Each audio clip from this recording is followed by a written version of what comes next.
دا ټیم په خپل پیغمبر صلی الله علیه وسلم ناشته غیر چا پیره سوق دي صحابه کرام او یار راغی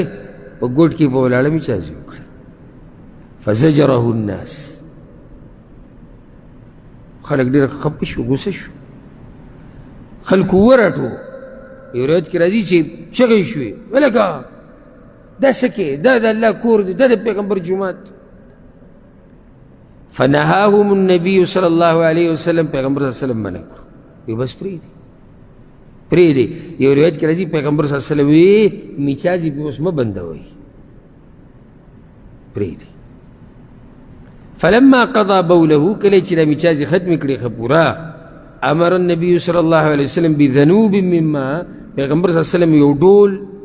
یو لوښی د اوبو راوغوښتو فاهریق علیه نو هغه کوم ځای کې چې میچازي کړي وو په هغې باندې هغه اوبه واړولی شوې د حدیث امام بخاري امام مسلم راوړی